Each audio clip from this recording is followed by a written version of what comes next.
Hello and welcome to an all-new episode of Anime Brain Freeze. We are your virtual cardboard cutout protagonists pretending to be podcast hosts. I'm John, and I wish I was the main character of this show. And I'm CC. I'm also not the main character, so what the fuck happened here exactly? And when there's just too much cool anime to watch, we at least got you covered. In today's episode, we will make some new friends, and meet some old acquaintances. So first I'll take a look at Great Pretender, a show about a couple of con artists trying to scam rich assholes out of their definitely not well-earned retirement funds. And after that we will return to the virtual lands of Underworld and the franchise that has been running so long it simply can't be anything else than a curse on our very own lives. Sword Art Online. Might be a fun time, probably won't be. Stick around to find out. Don't pause the pod. We'll be right back. Makoto Edamura is a con man who considers himself to be Japan's greatest swindler. One day after trying to pickpocket a foreigner, Makoto finds that all of his money was stolen instead. Chasing the man down all the way to Los Angeles, he learns the foreigner is Laurent Thierry, a French con artist who has ties to international criminal organizations. After Makoto follows Laurent and thwarts his big drug deal, Makoto gets tied up and left dangling head down from the famous Hollywood sign. But this is only the beginning of a chaotic cascade of bizarre events that will change Makoto's life forever. So yeah, Great Pretender is an original anime series that counts 23 episodes and was produced by Studio Wit, the guys behind Attack on Titan and Vinland Saga, among other things. The director is Hiro Kaburagi, who also directed both seasons of Kimi ni Todoke, Hosoki no Reitetsu OVA, My Little Monster, and worked on other stuff as storyboard artist and episode director. Most importantly to us, he also directed 91 Days, a show both of us watched, reviewed, and liked. Even though it was sometimes dragged down by its poor production values. Occasionally poor production values. And whatever problems Great Pretender might or might not have, production values definitely ain't it. The show is goddamn beautiful. It has a very high contrast, bright color palette most of the time. Sometimes the show comes close to looking downright like an impressionist painting, which makes scenery like giant modern cities or lush exotic paradises really stand out. The animation is top-notch, energetic and fluid. The character designs by Yoshiyuki Sadamoto, who also did the character designs for Genesis Evangelion, Fooly Cooly, the Hex series, Nadia, Diebuster, The Girl Who Leapt Through Time, Summer Wars, Wolf Children, and a whole lot of other projects are super sharp and animate incredibly well, especially when it comes to facial expressions, be they subtle or exaggerated as hell for comedic purposes. There really isn't that much action in this show, even though the first story arc might make you think otherwise. But when shit goes down, it looks really good. And if there's just talking, the animation quality really improves the conveyance of complex emotions and makes all the comedy more snappy and funnier. No doubt about it, if you want to show off a great-looking anime, this is one to consider. Wit makes good shit. The music by Yutaka Yamada is also fantastic. At first I thought it was a Yoko Kanno soundtrack because it kind of fits her style and just like Cowboy Bebop has a wide variety of different genres and influences it pulls from. Some jazzy tracks, some somber piano tracks, some banging rock tracks, a bit of pop and a bit of rap. All musical choices kind of fitting the current arc of the show to a point. There are a couple of amazing insert songs, and speaking of Cowboy Bebop, the OP to Great Pretender, GP by Yamada himself, feels incredibly close to the OP of Cowboy Bebop in more ways than one. And the ED is The Great Pretender by Freddie Mercury, because of course it had to be. Anything else would be a wasted opportunity. That ED also is adorable, by the way, because it features a bunch of singing cats, and by the time the final arc rolls around, you realize that ED is actually related to the story of one of our main characters, which is pretty neat as well. Speaking of the story, the show was written by Ryo Takosawa, who also wrote the manga 60 Sai no Love Letter and the screenplays for the movie Airbound and the live-action movies Always Sunset on 3rd Street and live-action adaptation of the Parasite manga. And the story of Great Pretender is mostly pretty damn good. Mostly. We'll get to that. So, like I said in the summary, our main protagonist, or one of our main protagonists, is Makoto Edamura, who, when we meet him, is kind of scamming elderly people out of their retirement money. Which, Cool. yeah, what a likable piece of garbage. What a crazy little scamp. Yeah, he has this thing going on where he has another guy roped in that tries to sell people fake water filters, and then they get suspicious, and Makoto acts like a real guy from the waterworks or something who sells them real filters, but he also sells them fake ones and stuff like that. So yeah, they got this whole shebang going on, and it's well done. It's, you know, it's very asshole-ish. It's a bad thing to do, but, you know, they got it set up pretty well. And yeah, that's how we meet him. And then he tries to scam another one of our to-be other main characters, Laurent, and has met his match in more ways than one, and gets roped into Laurent's giant-ass cons, later then joined by a couple of other people. Because as it turns out, Laurent actually works with a bunch of other con artists, and their plan is to con all the rich pieces of shit of the world out of their money. That's basically what Laurent says. I only scam bad guys. So he's kind of a vigilante in a way, or that's how he sees himself, and how the crew that he works with sees themselves. Regular modern day Robin Hood, huh? Yeah, pretty much. That's how it works. They are, pretty much all Robin Hood in a way. But of course, it's not as simple as that. Oh, come on. Why wouldn't it be? Yeah, it's not black and white. It gets grayer and muddier, especially as the show continues. And Makoto is our point of view character here, where it's like, hey, okay, we meet him. He's not really that sympathetic in the beginning because he's kind of a jerk. He's kind of in over his head. He overestimates his own skills a bit. Let's say he's gifted, don't get me wrong, but not as gifted as other people, at least in the beginning. He has a knack for it, but, you know, he has a lot to learn. And yeah, we later learn there's some stuff going on with his dad, who was also accused of being a swindler. He was a lawyer, and Makoto was looking up to him for most of his life, and then turned out he was running apparently a scheme which involved human trafficking, which is a whole boatload of much more shittier things. That's a different brand of assholery when compared to scamming elderly people out of their money. But, you know, it's not great how, no matter how you slice it. But, exactly. Yeah. That seems worse.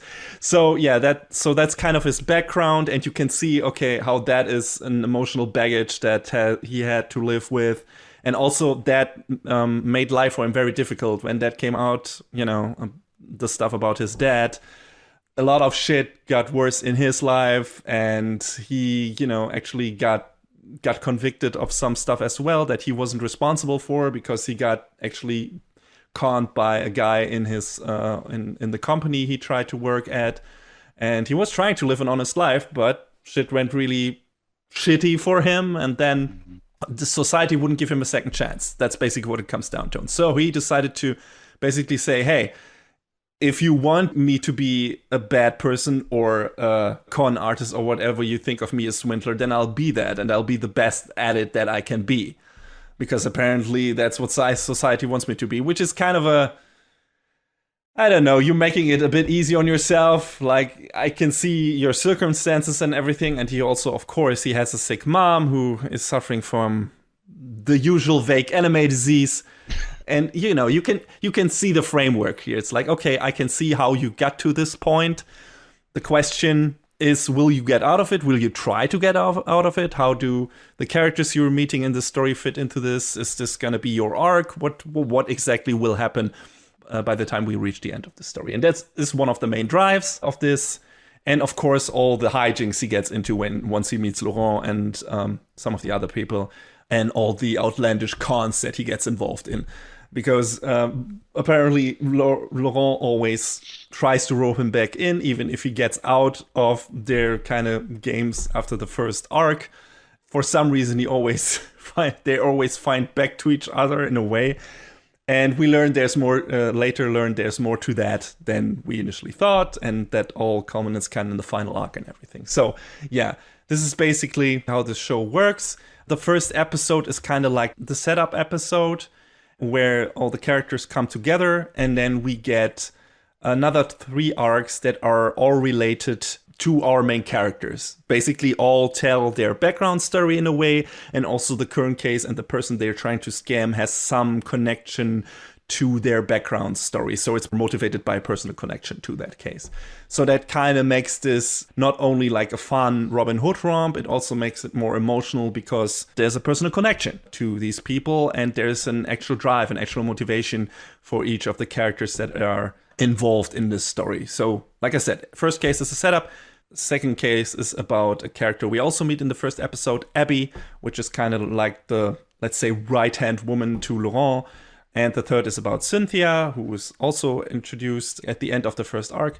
And then the final case is about both Laurent and Makoto and their background stories, and tries to basically wrap all this up together and fill in the blanks that have been lingering in the background from the beginning of the show. And yeah, it's cool, it's interesting. Makoto in the beginning is kind of like not that super sympathetic because he's kind of a loudmouth and has a very high opinion of himself, at least, you know, from an outside perspective. But then he has to experience a lot of bullshit and hilarious bullshit. And he gets more sympathetic and you learn more about him and that he has, you know, like I said, the stuff with his dad and everything. And you learn that he actually has pretty good moral compass still. In his brain, and he still knows what's right and what's wrong in society. And yeah, he becomes more sympathetic. He becomes a really cool main character. With every new case, you learn more about him and more about how he sees certain things. And yeah, I was surprised at how much I came to like Makoto as a main character. Laurent always calls Makoto Edamame because he finds Edamura too difficult to pronounce. Okay. Sure. How? Like most of the other characters from his crew later do the same. And I guess they mostly do it to tease Makoto because the other reason makes no sense to me. Actually, in my opinion, Edamura rolls off the tongue easier than Edamame. But okay, sure, whatever. And yeah, like I said, Laurent is in it to con villains. And we later learn in the final arc how that came to be and everything. And he's a whole different breed of character. Like Laurent is a seducer and rarely loses his poker face, disguised with this smug, sardonic smile. And he never plays with open cards, even when it comes to a teammate like Makoto. Like, he hides a lot of things from his teammates and from Makoto, and it's like pulling, you know, new twists and developments out of his sleeve and surprising people and being like, no, this was actually my plan and stuff like that. And kind of that pisses off, especially Makoto, for good reason. And like I said, while Makoto has a good moral compass deep down, I can't say the same about Laurent. The other main character, or one of the more important characters, Abby, is messed up by trauma, but he might just not care at a certain point. I'm not sure, even by the end of the show, by the time the show wraps up, I'm not entirely sure. We learn a lot about his motivation. We learn a lot about how he became what he became in the end, but I don't know. It doesn't really change what he has been doing in the show so far and how his character acts and how he treats his teammates. And yeah, I would have to rewatch the show to completely evaluate his character and if I actually like him or not, because most of the time he came across as kind of a jackass. A smart jackass, a very smart and capable jackass, but kind of a jackass. And yeah, I don't know. And like I said, the last, let's say, main character, one of the three, or, you know, you can count Cynthia too, which is also, so let's say the third one of the bunch is Abby, which is this young girl with a very confrontational, aggressive attitude, and she likes to fight a lot. And we learn she has a difficult past as a child soldier and everything, and that gets all brought up in a second arc and stuff like that. But yeah, she's interesting, she's fun. Although, in the first or second episode of the first arc, where it's like we found out the gang tries to scam like a mafia boss out of his money, and that sounds like a spoiler, and I definitely don't want to give too much away about the series because a lot of the show is about twists and turns. But yeah, in the first arc, she and Laurent in the beginning try to scam out the mafia guy out of his money, and then Makoto gets added to that as kind of a fall guy, but, that also takes a different development than maybe Laurent expected and stuff like that. So, yeah. But Abby has to sell that a fake drug is actually working on her because she's like kind of the inside girl and the woman the mafia guy trusts. And that scene, man, Japanese people have no idea how drugs work. Like, Abby's overacting is so obvious that anyone who isn't a half-wit would have seen through that coach. Like, she gets so fucking crazy, does somersaults and jumps around the fucking pool and then lets herself fall into the pool. Not even like an overdose of ecstasy would do that shit to you, or I don't know, crystal meth or shit like that. That is fucking insane. Like, it's Don't so, know that. It's so, I'm convinced. That's so fucking exaggerated. And they try to handwave it by like saying, hey, no, this is like the super effective drug. You have never seen this shit before. It's like, yeah, but like this wouldn't work in reality. And that's actually the case for a lot of the cons they do in this show. It's like, you look at them and it's like, this would never work in real life. Like, no, not at fucking all. This is so outlandish. And there's so many coincidences perfectly working together that, yeah, this is bonkers. But that's also part of the fun, right? Like these outlandish developments, these outlandish twists. And that's also, like I said, that's the reason why I can't talk about the show in great detail without ruining the experience, at least concerning the first and last case. Because the second and third case are much more grounded than the first and last case, which made it look like the first case makes the show come across as like this super twisty and turny show. Which it is in the beginning, and to an extent in the final case, although not as much. But in the second and third case, it is much more grounded and character-driven, and is actually more of a drama than like this super funny heists, twisty, turny con thing. And I like that, but it was kind of funny to me because it felt like the first case fools the viewer as much as Makoto and the bad guys, or at least tries to. Just, it's fooling us as viewers. For the later cases, we are pretty much always aware what the gang's plan is and how they plan to realize it. It's not really the case in the first and final case. That lack of tension and the lack of surprises is compensated in the second and third case by good character writing. But yeah, like I said, it's just funny to me that in the first case, basically the show pretends to be something else than it is, which kind of fits the theme of the show in a way. So yeah, I like that. I thought that was pretty interesting and pretty cool. And like I said, we have these 4 arcs. First one set up, then Abby's arc, then Cynthia's arc, who is also in the crew, and we learn something about her background. And I gotta say, this is a rare thing, I guess, in anime, but there's a lot of different languages spoken here. Also, weirdly enough, that's a connection to the anime we're going to review after Great Pretender, because there's also some foreign language spoken in there. But it's definitely in here. Makoto is able to speak English, more or less. It's that the actor isn't really familiar with English and is reading it off the paper, or that's what it sounds like. But then we're getting to Cynthia, who is actually supposed to be an English native speaker. And they actually, apparently, it sounds like they got an English native speaker because her English is so much better than Makoto's. It's ridiculous. The discrepancy is kind of staggering. I watched a little bit of a couple of episodes of this show. And the parts I saw that were quote unquote English, it was so hard to understand, and Netflix didn't subtitle those parts, so it's like, thanks for that. Yeah, it's weird. Like in the beginning, Makoto is like, really, hey, I can speak English, and Laurent's also speaking English, also not as great. Yeah, so a lot of English in the beginning, but then it switches over to everyone speaking Japanese. At a certain point, it actually says, from this moment on, everyone will be speaking in Japanese, or you will hear Japanese, but everyone is actually speaking English. The show actually pauses, and then there are like these words on screen that explain that to you.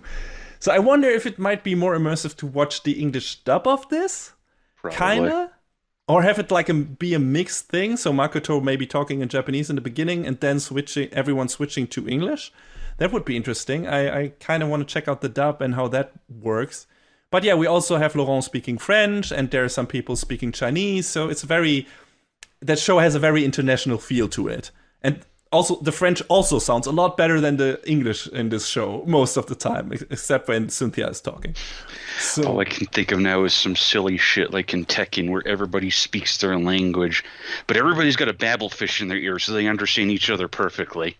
Something better, apparently, because if it was babblefish, you wouldn't understand the other person. Yeah. I mean, not like Google Translate is much better. That's true. Translation device still have a long way to go, I guess. We're not at Star Trek level yet.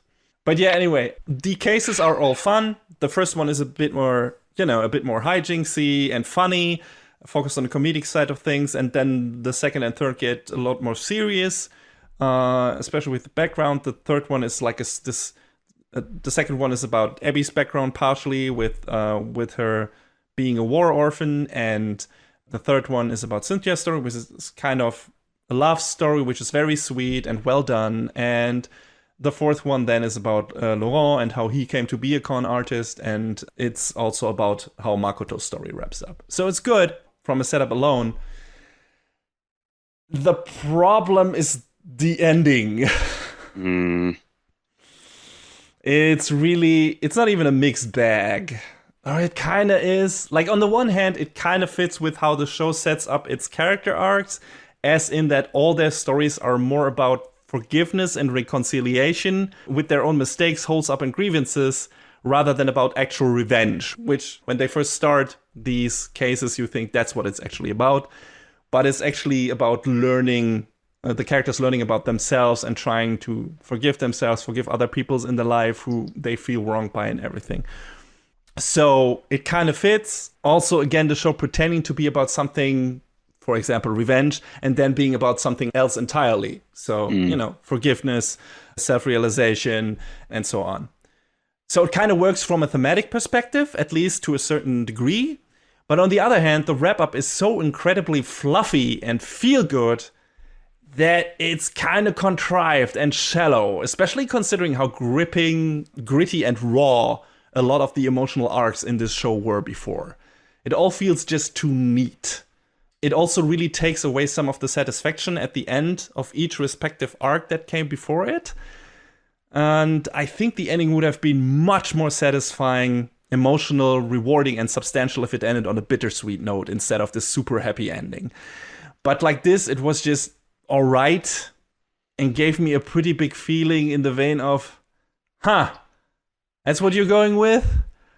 Well, okay then. I mean, I might have missed a bigger con here, but it just felt super weird and random. And ultimately, it's all a big game after all, which contradicts a lot of what the show has been ostensibly saying before. The after credit scene is the icing on the nothing in this show has any consequences actually cake. And that is kind of a bummer and made me pretty damn mad. And there's so many good character relations in this show. There's so much good character work. There's some quiet moments. There are funny moments. There are really threatening moments or disturbing moments in a way. And sad moments. All is in there. And it feels really substantial and good. And the ending really kind of ruins that in a way. Or in more ways than one. Like, the road to getting here was pretty great. But the ending has really soured me on the whole thing. That sucks. Yeah, it really sucks. Because it really invalidates some of the strong character moments on a rewatch. Like, if now I have some of the stuff that happens at the end in the back of my head. So if I would rewatch some of the shows, first of all, of course, some of the twists don't work anymore. Though that wouldn't matter as much if the character work, if the character development was still the main focal point, which it is for most of the show, I would say, at least in the second and third arc, and definitely in parts of the final arc. But, some of that is also invalidated if I have in my head why certain characters do what they do and how it all ends. And it's really one of the few shows that made me immediately, after finishing it up, head to Twitter and complain about how bad its ending was. I saw that. Yeah, which I can rarely motivate myself to do, which actually is a good thing because there are better ways to waste your time than ranting on Twitter anyway. But that impression has only gotten worse in the time between finishing the show and this recording session. Great Pretender is just one of those rare shows that is so fucking good, bordering on perfect, for 90% of its runtime. And then pretty much completely shits the bed in the end. Which, in my opinion, feels much worse than a show that is garbage from beginning to end. Because at least you don't feel a sense of betrayal when that wraps up. And I felt kind of betrayed by Great Pretender, which, again, fits in with the con thing. I was going to say, maybe that was the intention all along. Yeah, but it doesn't help the show at all. It's okay, I mean, maybe you were trying to do that, and I can see how that would work, like I said, from a thematic point of view. But it doesn't make the ending anything better, or the emotions feel any more rewarding that, you get confronted with at the end. I mean, we just had a kind of similar experience with Food Wars Season 5 in the last episode. Yeah. It's like, hey, pretty much all of this was great, and then you get this shit-ass ending, though the reasons that Food Wars ending was bad are completely different. Nothing in Great Pretender feels rushed.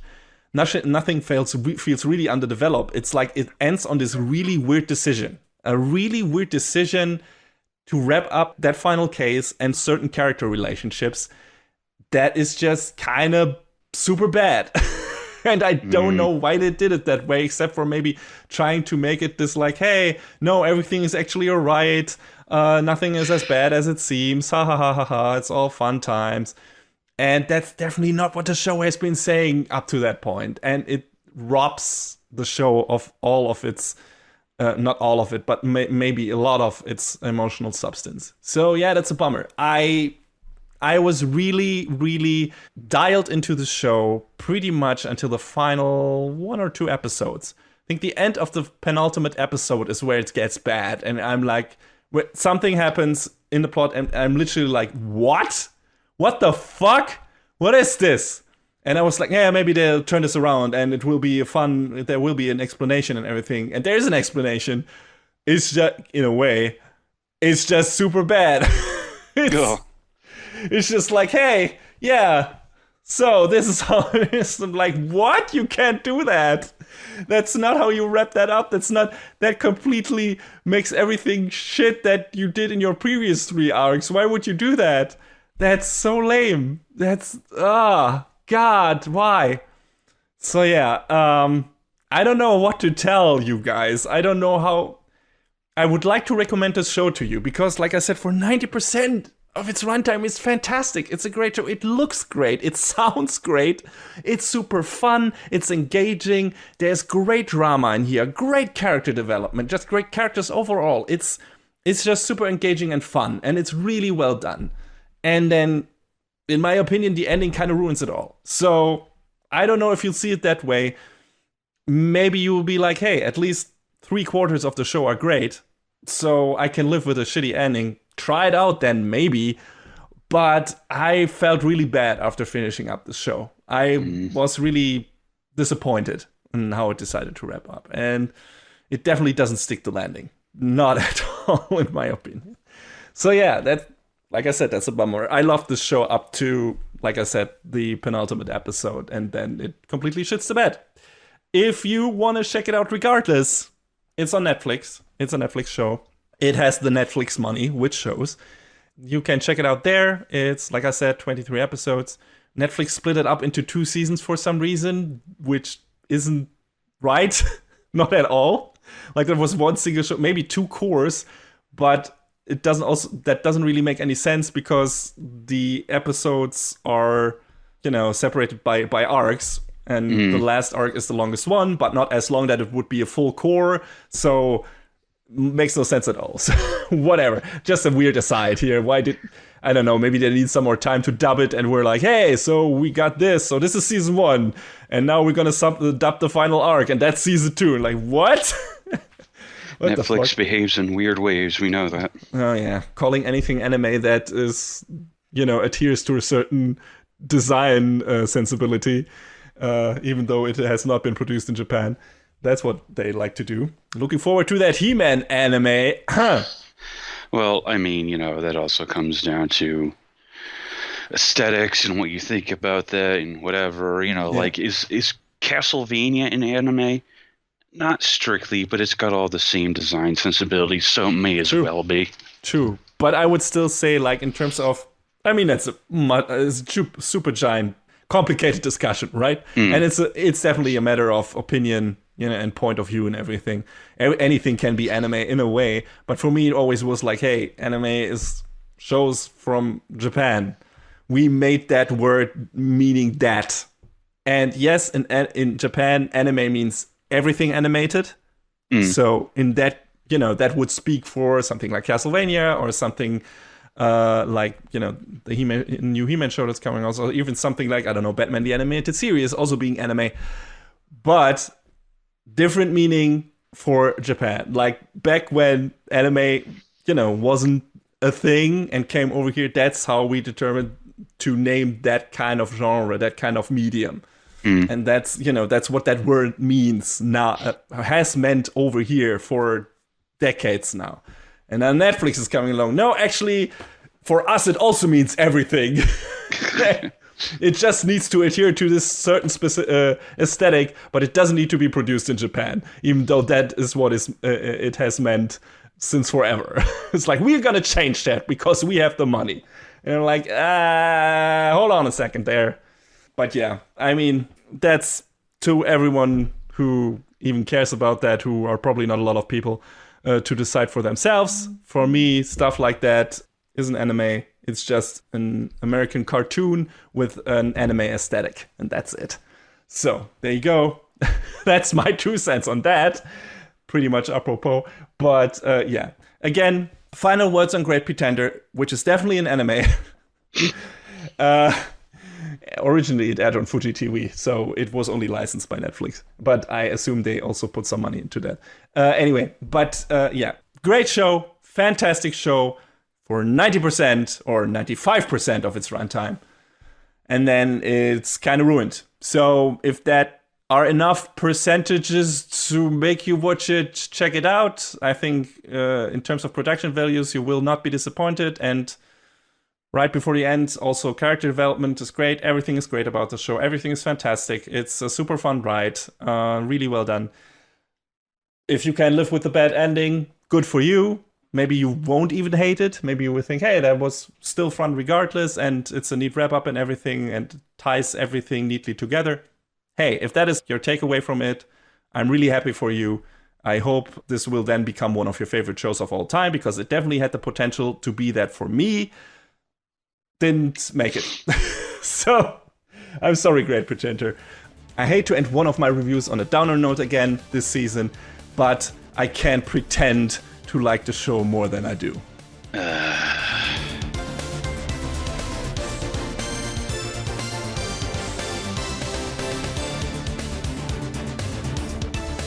Well, it's that time. Finally. I think the note I ended on last time was The Sound of Silence by Simon and Garfunkel in our episode preview. And, it is time to talk to our old friend, Sword Art Online. Welcome to another exciting episode of All Them Girls Want Kirito's Dick. Jesus, that's not even the problem with this show. But it's one of the problems, John. It was always one of the problems. But yeah, it's probably not the main problem. Or let's say, I wouldn't say there is a main problem in this show. Maybe you'll see it differently, but I would say there's so many little problems that add to such a giant ball of problem shit that it becomes kind of a chore, but also being hilarious. Yeah, well, Alicization, when we last talked about it, we talked about how much we fucking hated it because of how stupid it is. So, not much has changed with the airing of War of Underworld. War of Underworld, it seems like they can't make up their fucking minds, and I can't either. So, this is basically picking up right where we left off, more or less, where after Yu-Gi-Oh!, Alice and Kirito confronted the administrator And now bad shit's happening in Underworld, blah, blah, blah. Basically, the Dark Territory is encroaching on the human realm. I think that's how they refer to it. I don't know. Yeah, the Dark Territory is kind of the Horde from World of Warcraft, basically. Pretty close. And now there's people on the outside trying to get in so they can take control of Alice's Fluct Light and get the light cube that can... This shit's dumb. This shit's just dumb. Yeah, so they want her Fluct Light because they want to be able to... They're working for some, I don't know, U.S. agency, right? Paramilitary group. Yeah, but the Americans hired them or something, right? That's what the show was saying, right? And so they want to get Alice Fluctlight because originally the Japanese also wanted to use Alice to create this AI that is able of killing people on the battlefield, which is, all right. That seems like it would violate many treaties. Yeah, it definitely. All right, but yeah, apparently this I had already forgotten this when we started the show. It's like, oh yeah, that was Rast's plan all along. That sounds super cool. Kikuoka is a cool guy. They tried to make him a cool guy by the end, but yeah, you always have that in the back of your head. It's like, wait, that was your initial... Wow, okay. That's a big nope for me, dude. It's like they were trying to be like, hey, redemption for everyone. It just doesn't fucking work. But we get to that. Fuck, I don't... You watched this a lot more recently than I did, which is good for you and bad for me. Is it? Is it though, John? Because most of this has it means it's fresher in your mind. Yeah, and I would say that's bad for me. So a whole lot of stuff is going on inside of Underworld. Hell is breaking loose. The Dark Territory, like I said, is is encroaching upon the human territory, and the Horde is attacking the Alliance. Yeah, pretty much. The Alliance, which pretty much were the enemy before in the previous arc, so now we have to like all the characters that we were supposed to hate previously, which is a difficult thing. It's a difficult thing to achieve even for good writers. Yeah. Which, Good luck, Kawahara. So at the end, I think we discussed it before, but at the end, after the defeat of Administrator, Kirito basically becomes a vegetable, not only out of game, but in game as well. So the whole conceit of both seasons of War for Underworld is we're just waiting for Kirito to wake up. Pretty much. I mean, first of all, the parts of SAO that don't focus on Kirito are arguably as good as the series gets, aka Gun Gale arc, aka Mother's Rosary arc. So Kirito being a vegetable for most of this should be a giant boon. But it's not, because nobody can do anything on their own. Yeah, that's true. At least only to a certain extent. I mean, they try to. But you definitely, like you said, you definitely get the feeling pretty quickly that it's like, hey, we're just... biding our time. Sometime, some way, Kirito is gonna wake up and he's gonna kill everything and be the super badass that he's always been. And the key point to that, like the thing that needs to happen, is Kirito needs to be forgiven to return to normal. Good job turning subtext into text, Kawahara. Like spelling it out right there on the screen. But there was already a thing at Alicization, because it was like, the only way to validate your relationship is because it has to be with someone with the opposite sex, and your favors have to be returned for something, for goddamn love and sexual favors in return. And it's like, that's not. It's not.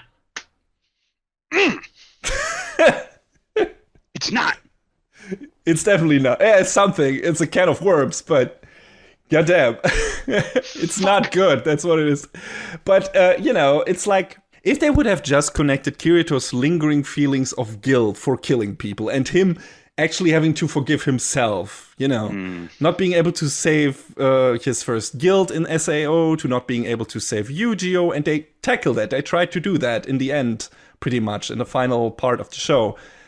this would have made sense and wouldn't actually have been a bad development for his character for the first time in the course of this fucking franchise. For the first time since the goddamn movie where he felt like an actual character. Okay, I guess, yeah, Ordinance Scale wasn't bad in that regard. But yeah, that would have been a good thing. But why would he have psychological baggage from taking out Oberon and Death Gun?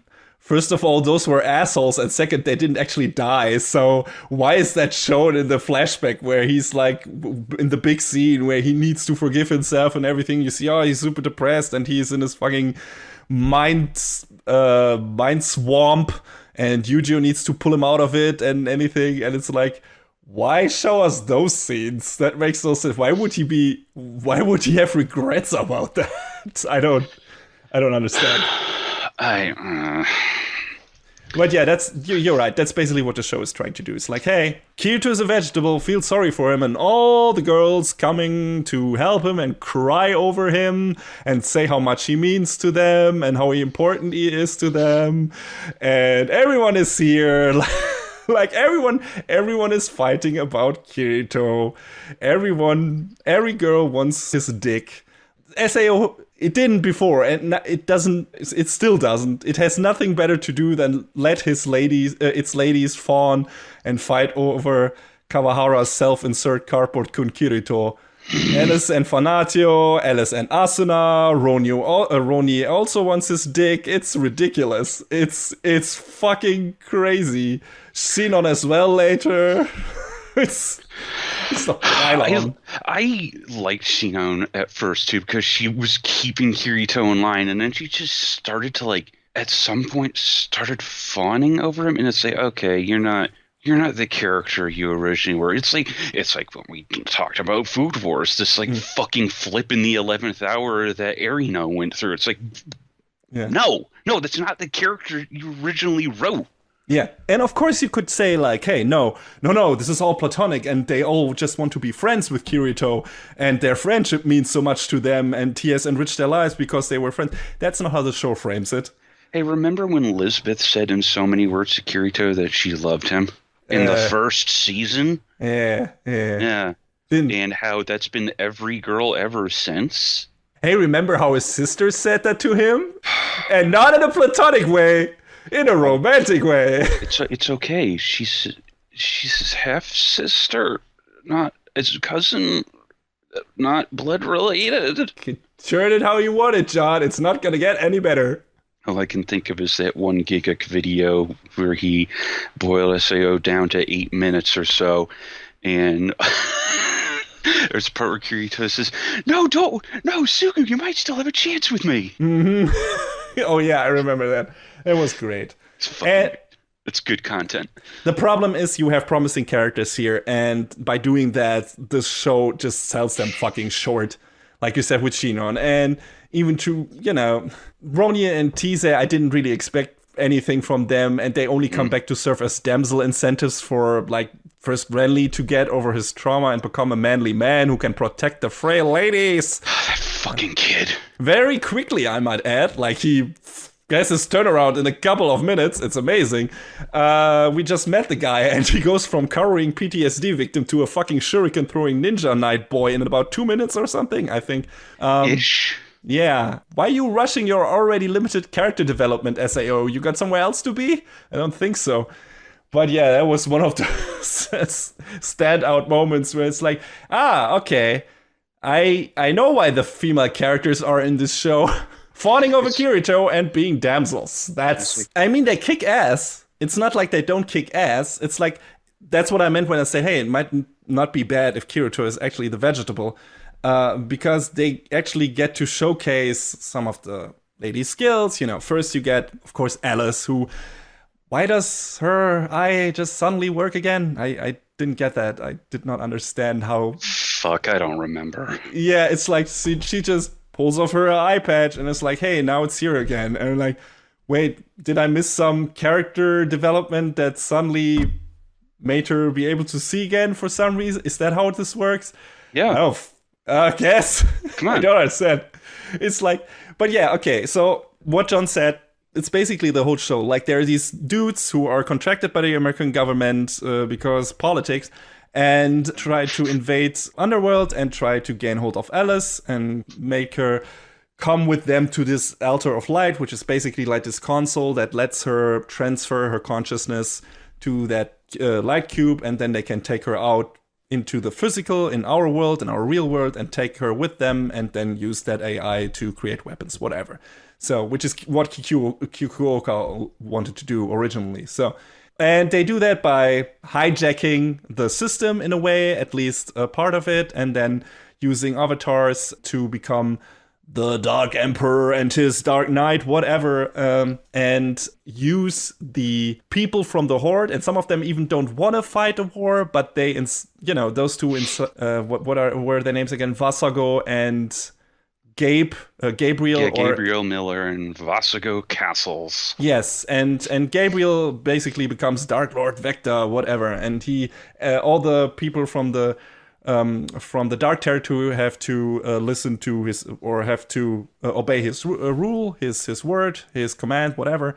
He makes quick work of the few people who might stand against him there, which is a very grueling scene.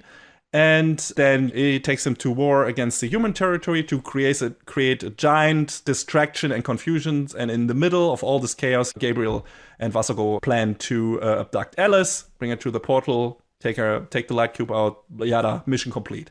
So that's all the show. These two cores of War of Underworld is. This is basically all what happens. It's a giant war breaking out, and it's only a distraction to get Alice out of there.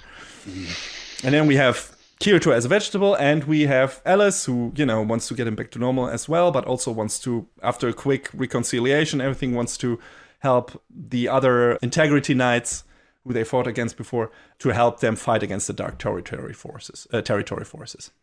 And that's basically what it is. They fight a lot, and then some people from the real world that are on Kirito's side join in, namely Asuna, who comes in first, and then we later get Shinon, we get all the other ones, basically. Everyone who was introduced in Alfheim, I guess, in the Fairy Dance arc.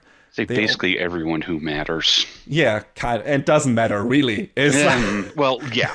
Yeah. Everyone who doesn't matter, but actually does, but doesn't. And it's kind of like, and it's this big war, and it gets super dramatic, because then the asshole paramilitary group that, Gabriel and Vasago belong to, the guy, what was his name? Not Jitters. What was the guy, their hacker? I forgot his name. Fuck. Doesn't matter. But he actually does this trick where he calls upon a bunch of American players, like, here's this new game. If you join the server now, you can test it out and everything. And basically uses them to bolster the Dark Territory forces, and they slaughter all the human empire forces and so on. And then at the end, it's this big brawl between the players who get lured under false pretenses on the server because they think it's just a game, and they don't know that it's populated by AIs who kind of have something maybe close to a real brain and everything, and real life experience and experience pain and everything. For them, it's just a game. And also the guy who works for Gabriel is doing like this thing where it's like, hey, Japan is doing a bad thing and is hijacking. Actually, these are our servers and they're hijacking it, so please help us fend them off. And it's this weird kind of political statement, but also not really. And China gets involved and Korea gets involved, and it's just a giant mess. This whole, the world is against Japan story is like, fuck off. You can just skateboard right off the edge of my fucking dick. It's so trite and stupid. Yeah, it's really like, what is this, Kawahara? Are you victim complex much, or yeah? Why is this still? I don't know. What is happening here? Nobody sees Japan like that anymore. What? Kawahara's gonna fucking come out as a goddamn World War II apologist. Yeah, I wouldn't be surprised by that. Not at all. So he can go fucking join Koichi Sugiyama. Oh boy. Whew.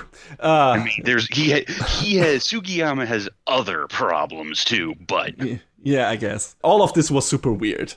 And it also makes the show seem super dramatic in a way, like people dying left and right in a very violent way. There are a lot of flying limbs in this in these two cores of Sword Art Online. A lot of blood.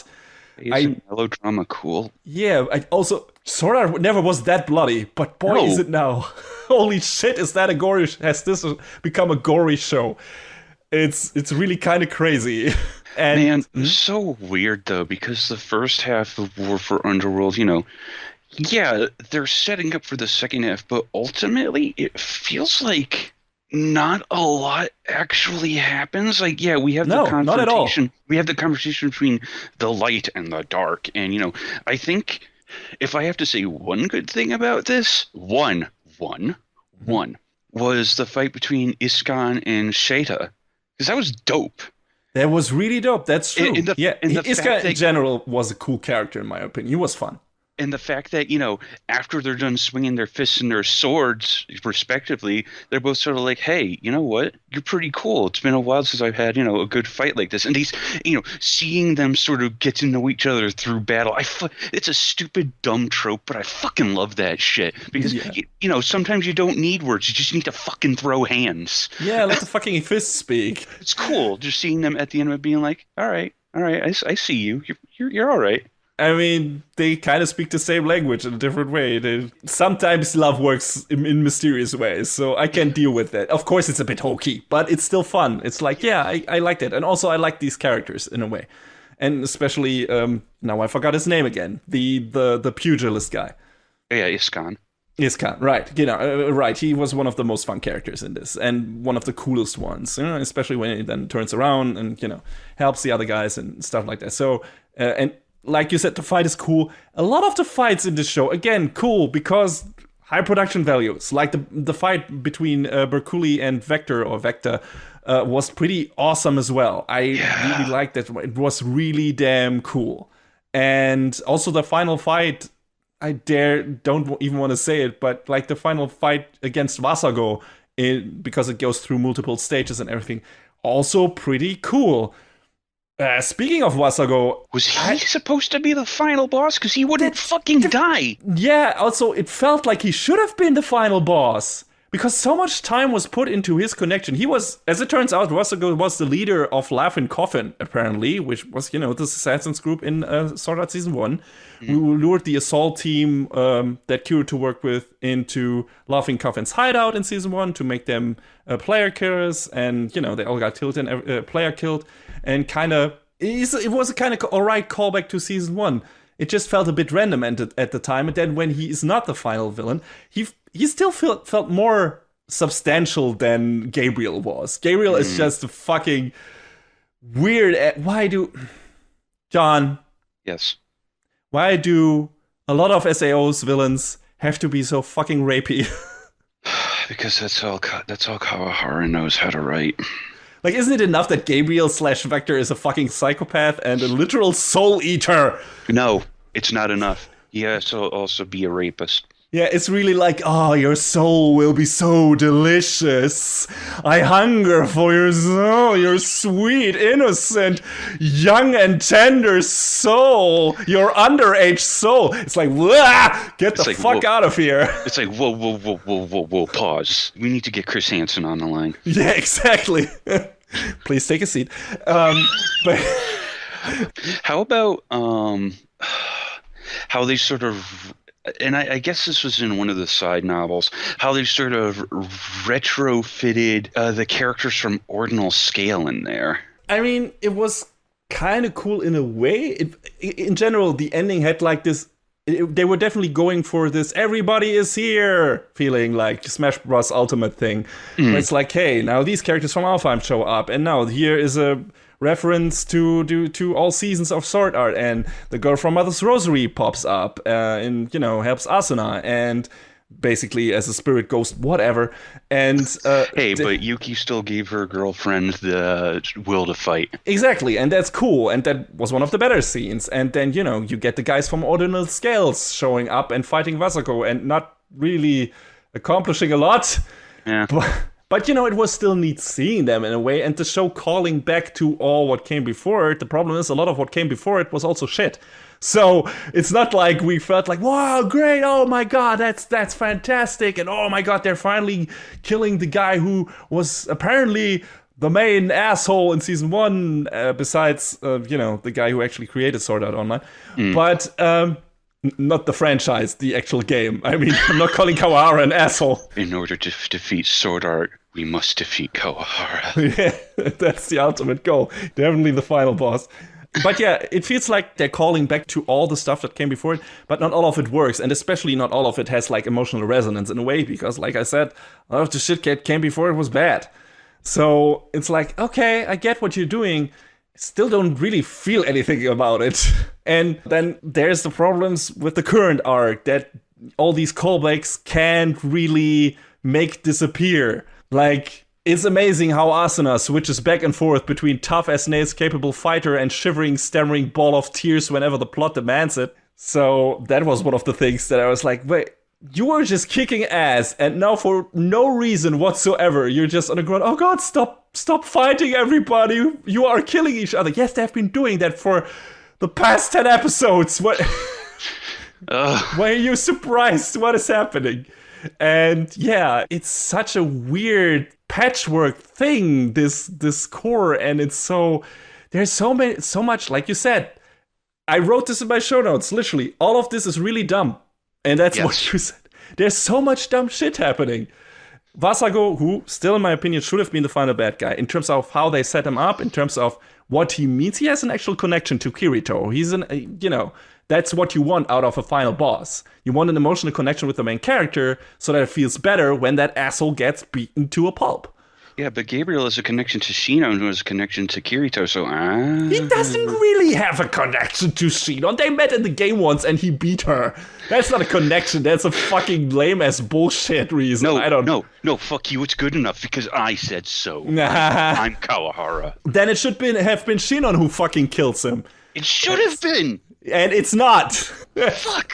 Wait, who kills him actually? Is it Alice? Is it Kirito? I don't remember. I'm pretty sure it was Kirito. I don't remember. I mean, he dies in a different way. Like, that's also super weird. It's like, hey, actually, these people shouldn't be able to die in here, but because Kawahara said so, they're gonna fucking die. Although Wasago apparently didn't die, just like the teaser at the end. Apparently, one of the men said that his bed was empty when they got there, and only Gabriel was there, and he got pulled in by the girl he killed as a child, and basically gave him a brain aneurysm, I guess, and made him tear out his nails. That looked rough. But yeah, I mean, at least he gets his comeuppance. But in fact, Gabriel is such a non-character. He's like this fucking psychopath with no real motivation aside from causing chaos and doing his job, and he's not interesting, and there's actually not that much time spent on him. We see like this one episode where it's determined, hey, he really is a psychopath. He killed that girl and then he thought he saw her soul, and he wanted to see and consume souls again, and he's just a crazy person. And then he does some shit, kills some people, but it's not like we feel like, oh my god, he's this important character. And Wasago, especially later, gets much more screen time. And his battle with Kirito, from an emotional point of view, is much more interesting than the final battle against Vector/Gabriel. Yeah. Much more interesting, much more engaging. Not only because of the choreography, but also because of who these characters are. And he actually gets an actual motivation. Wow. Whoa, okay. Wasago's backstory. So, he logged into SAO and became the leader of Laughing Coffin because he was racist against Japanese people and wanted to kill as many Japanese people as possible. Fuck, I forgot that. Oh my god. Wow! Whoa! Holy shit, SAO. I was gonna say there was something... SAO has had like cartoonish villains up to this point. I feel like this goes like a step further, like in a really bad direction. Yeah, I mean, SAO, I forgot his name, the guy who created SAO. Heathcliff, whatever his actual real name was. Yeah, whatever his actual name was, exactly. Kayaba Akihiko. Yeah, right. He is kind of a non-villain, really, because he... You know what he's already doing? Dead. Yeah, exactly. He's kind of already dead, and his Heathcliff persona is also not. It's like, yeah, it's there, and there's this twist, and the end of the at the end of the season, it's like, oh, okay, he was actually the bad guy. But it's not like he's super present, really, for most of the season. So we don't get much out of that. And then the guy in the second season, like, he's so fucking cartoony and rapey and over the top and lame. And so, yeah, you're right. That fits into that. He's kind of on the same level as Vector, in my opinion. Only since Gabriel is kind of actually a military guy and he's apparently capable, he feels more capable and more dangerous than that guy felt. So there's that. Guess. Right? And Oberon was just a fucking stupid nerd. Exactly. Oberon was just a fucking, I don't know, licking Asana's face. That's what I remember from that scene. Yeah, it's... Blah. Anyway. The literal portrayal of your tears are delicious. Yeah, exactly. I felt like Deathgun was probably the best out of all of them as a villain. Because, yeah, he was over the top, but still, like, the idea behind it was solid, and it was not as crazy. And I thought the confrontation between that person and Xenon in the real world was really well done, everything, and threatening and stuff like that. So, and that twist was also not bad, kinda, although you could see it coming.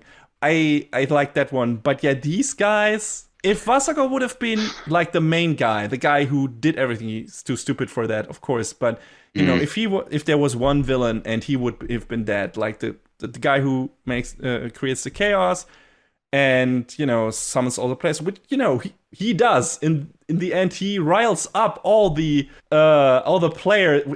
How does that work exactly? How do any of the powers work in this? Why, after they switch avatars, do they still have their weird shadow powers, even though those are their avatars from SAO and from Gungale? Shut up, because they do. It's like, what? I do not understand. And and then he riles up the invading players from America and China. Is like, here are these bad people, and they're trying to steal from us. And Kikuoka says, apparently someone played on their mutual animosity as online gamers, implying gamers need an incentive to be colossal assholes to each other, which I found to be really funny. Like, no, that happens by itself, dude. No one did play anything. It would have happened either way. Yeah. So, whatever. But yeah, he should have been the final villain. He should have been the main villain. Like, Gabriel is a non-character, non-person with no real own motivation behind all of this. And Wasago would have worked much better and is kind of easier to hate. Gabriel might be more repulsive, but Wasago has some actual agency in a way, as dumb as it might be. But and also a connection to our main characters. I love that Gabriel's other character name is Subtleizer, as if that's trying to be some sort of subtext on its own, when it's fucking not. Especially, it also would be a lie. Yeah. Because nothing in this show is subtle. And yeah, it's just also the thing, they don't follow through on a lot of the things they set up in the beginning by the time the end rolls around. Like, they set up this, hey, this show is called Alicization, and then we don't see Alice for like half of the second course runtime or something. And in the beginning it's set up, hey, this is about Kirito forgiving himself for not being able to save Yu-Gi-Oh! And some of the other people in his life. And then by the end, it's all he needs is like his harem's memory of him to wake him up. Wasn't it so cool? Wasn't it just so meaningful and not completely edgy when Kirito is trying to tear out his own heart? Wasn't that just so symbolic? Wasn't that just fuck you? He is not a subtleizer. Get out. Oh, by the way, when everyone knelt down before Kirito, didn't you feel a sudden urge to throw up violently in your mouth? That was the icing on the cake, where it's like, hey, none of this is deserved. Why is everyone in the fucking human empire and from the dark territory who are here, why are they suddenly all kneeling before Kirito? When Asuna and Shinon were using literally avatars that are treated as goddesses in this world. But that one black swordsman, well, he's the guy we need to kneel in front of for some reason. He's the savior. We need to...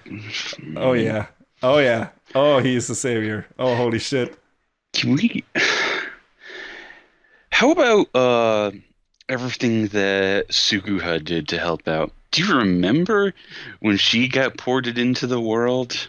And How gets immediately tentacle raped. there's this moment where she's talking with one of the Dark Territory like pigmen characters, Lil Pillin, I believe his name is, and they're talking. Who's very, very handsome for an orc. Like, he is a downright Bishonen pigman, and she made me laugh. But and you yeah. know, Sugu slash Lifa, however you want to fucking refer to her, is trying to get some information out of him, and Lil Pillin is like, "Listen, I don't feel comfortable with this. I'm going to take you to my leader." And Lifa's like, "Hey, all right, if that's what you want to do." And it feels like they have this moment where it's like, "Hey, we're talking, we're not fighting, we're coming to an understanding about, how each of us wants to approach this situation." And then tentacle rape. Mm-hmm. And it's fucking gross. It's fucking uncomfortable. It's probably one of the most reprehensible parts of this entire fucking franchise. And that's saying a lot, because there are a lot of reprehensible parts in SAO as a whole. Apparently, I was looked up a passage from the light novel after the fact. It's not nearly as graphic or gross in the LN. So someone on the production committee was like, "Hey, we need to get the attention of all the boys watching. What do they like? Tentacles? Yeah, do that. Do that thing." And it's not like it fucking matters anyway, because Leafer turns around and she's like, "You're dead." Yeah, exactly. It's like, hey, I'm gonna overwhelm you with all my energy that I actually have for some reason, so fuck you. What a nonsense, superfluous garbage scene, where it's like, this is just here for being gross and fan servicey, not in a good way, and holy shit. And yeah, you're right, we can't blame Kawahara for everything, apparently. No. Apparently also the people who worked on this anime adaptation are to blame, and I wonder how much input they had for, some of the gross stuff in earlier seasons. Like, was the attempted rape scene of Roni and Tease in Alicization proper, was that also in the light novel, or was that also part of creative freedom of the anime adaptation? Hold on, let's go back to that for a sec. Before that episode with Ronier and Tisa, there was a disclaimer before that episode. Yeah. There was not before the scene with Lifa. I feel like that's a little inconsistent. Yeah, I guess that's kind of weird. Maybe again because it's tentacles and it's a weird monster thing and it's not normal. Change what it is. It's true. John, I agree with you. The thing is, sexuality, certain parts and certain displays of sexuality are treated differently in Japan than others, and we can show that, but we can't show people getting beheaded. We have to censor that out. It's a difficult topic, but I agree with you. It should have had a content warning on both of those episodes. Mm-hmm. And, the other thing would maybe be that the violence is so graphic in that one episode with Roni and Tease. But that's what the entirety of War of Underworld is, kind of. Because, like I said, it gets really gory. And it gets really, like, people getting killed left and right. I mean, it's a different thing when the people in, who are the natives of Underworld get killed, because, hey, these are actually kind of living beings in a way, and how the whole concept of the floodlight works. So this is kind of horrifying. So that's really like, you feel emotionally engaged to a point where it's like, oh, this is really horrible. I feel sorry for these people, because they are kind of actually our people. But then all the people from Alfheim get involved, and it's like, oh no, if we die, we lose our accounts that we have put so much work in. I'm like, wow, the stakes. No. They're so high. But all the friendship we experience and all the stuff, and You're friends in RL. No. The memories are from the game, John, and the memories are more important. All the time they spent there. Then roll a new character. Yeah, it's so fucking dumb and over the top. And then Lisbeth gives like this Gamers Rise Up speech. And it made my eyes roll so hard. The resulting centrifugal force made them almost blast off into space. And it's holy shit, stop taking yourself so seriously, Sword Art. Or at least the part of it that it's all about, where it's all about losing your fucking accounts of a game. Yeah, it sucks losing a save state and losing your character that you put so much time into, but maybe some things are more important than that, and the show definitely sells it like there isn't. Like, this is the most hurrying decision you could ever make. It's basically like really dying, and it's like, no, it's not. Fucking not. All of the big beats in this show that are supposed to be super emotional just fell so flat for me all throughout. There were other shows that I was watching that had arguably less emotional weight to them that I was getting more touched by than this fucking horse shit. Also, let's not beat around the bush. This is the isekai that Kawahara wanted to write to begin with. Obviously. It's what it is. Mm-hmm. So he got it. Here it is. It was Alicization. It was Alicization beginning. It was Alicization rising, uniting, invading, exploding, awakening, lasting. Those are all the names of the fucking parts of this arc. You know, oh yeah, it's fucking, it gives more, there's so much meaning and bullshit.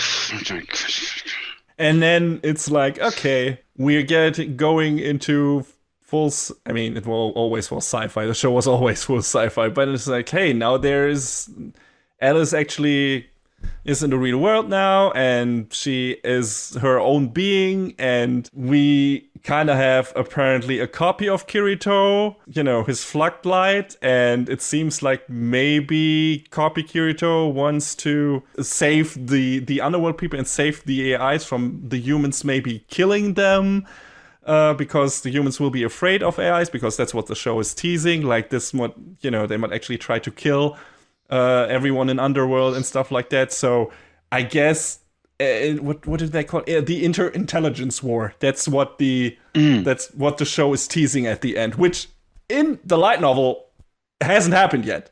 It's like the light novel went into a completely different arc. I forgot what it's called. It went into another fucking death game called Untitled Ring. Untitled Ring, there you go, and also a reboot. So when is that? Did you know the fourth part of Untitled Ring, as of this recording, released 2 fucking days ago?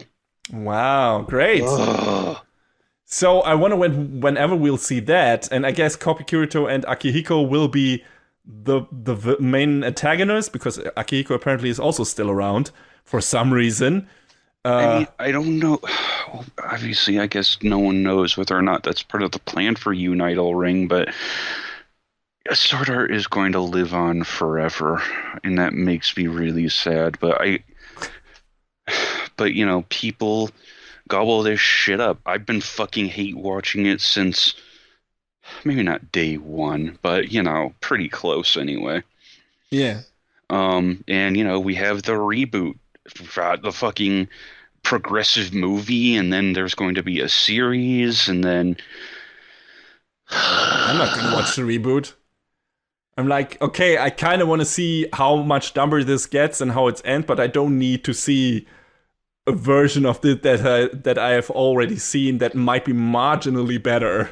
I mean, I guess Progressives focuses a little bit on some like side character stuff, so at least, okay, you know, hey, we're filling in the parts that, you know, we, by comparison, kind of care about. But Kawahara is still writing it, right?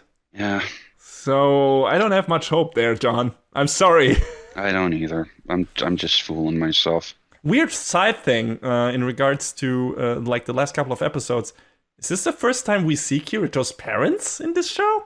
Or have we seen them before? I'm not sure. I don't... Because we see them here. I don't remember.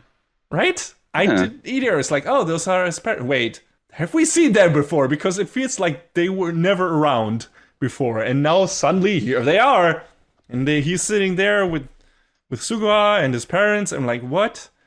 Since when did they arrive? Since when are they a thing in his life? It's like, okay, interesting, but not really. And this was just a thing that jumped out at me. Well, wait, aren't his mother and father deceased, and that's why he lives with his aunt and uncle? Or it's maybe his aunt and uncle, but have we seen those before? I'm not sure. I feel like maybe. I'm not sure. I Like think maybe, that would have. maybe very briefly. I mean, it would have popped up in the Fairy Dance arc, right? Because that was focused on Suguha and everything, and they would be around that house. But I also don't remember them from there. So it was super really weird. It was like seeing this family picture and then sitting at the table. And it's like, wait, who are these? Wait, what? These parents? Are they? What are they? What's going on? Anyway, Sword Art Online, man. It's a fucking trip. Yeah, it definitely is. I don't know. If you are dialed into the show in a positive way, nothing we will say will deter you from watching it and watching any more of it. It's just, we are, like John said, we are basically only hate watching it at this point because, apparently we need some dumbness in our life. Listen, if you enjoy this, that's fine, I guess. But, just be aware that there's a lot about Sword Art to criticize. And you know what? There's a lot to criticize about a lot of the shows we watch. Like, I fucking love Symphogear. I've made that very known. But, I'm sure that... I know, right? But I'm sure there are people out there who'd be like, oh, well, what about this, and this? I'd be like, okay, sure, you can nitpick it. That's fine. And, I could see why you can nitpick fucking anything. But there's just so much with SAO that's like, oh... Mm-hmm. And like you said, this season, a lot of it feels like it doesn't amount to anything. Yeah. It's like nothing happens. It's just like, hey, here, people are fighting, but not even that feels that substantial. And the bad guys, at least one of them, is kind of a nothing thing. And yeah, it doesn't really feel like anything substantial or cool is ultimately happening. And unless you're really into those characters, and why would you be? I don't know if you'll get anything out of this show. Maybe if you also hate watch it, or watch it for the production values. I mean, like I said, there are some really cool fights in this show. Again, like in pretty much every season of Sword Art. Riculi vs. Vector is great. What you said, Chaita, with his forgot his name again. The pugilist guy. Iskan. Iskan is really cool. Iskan's fights in general are cool. Dusselbert shooting his sword as an arrow is pretty damn badass. Yeah, okay, that was pretty cool. Right, so the show has a big budget. The soundtrack by Yuki Kajiura is great, of course. And yeah, it's just like, hey, sure, from the production side of things, there's a lot to like about the show. Everything else that matters, everything else that not matters at all. Doesn't matter. So, I mean, will I watch Progressive? Probably. Will I talk about it on here? Honestly, probably not. And I think we're going to talk about why that'll be next time around. But, yeah. I guess we'll have to see when Untitled Ring gets an anime, because I ain't fucking reading the novels. But I'm sure I'll watch and talk about that, and we'll be right back where we are now. Mm-hmm. If our talking about SAO didn't turn you off and you would like to watch it, it's on literally everything. Like, you can watch it on Crunchyroll, Funimation, High Dive, Hulu, Netflix, Anime Lab, Wakanim, Prime Video, Anna Plus, Bahama, Anime Crazy, wherever the fuck that is. But it is literally on everything. If you are so inclined to watch it, you can basically don't have a way not to. SAO is a fuck. We're here to tell you that. See you for Untitled Ring. Bye.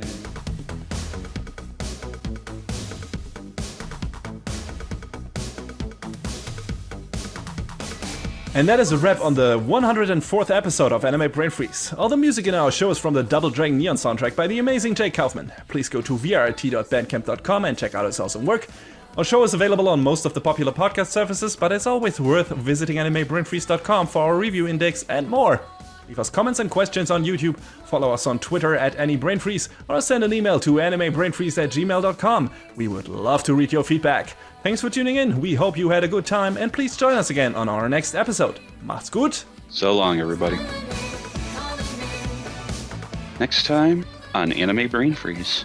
The ultimate underdog team assembles! The Zodiac Age continues as we reunite with old friends and make new ones.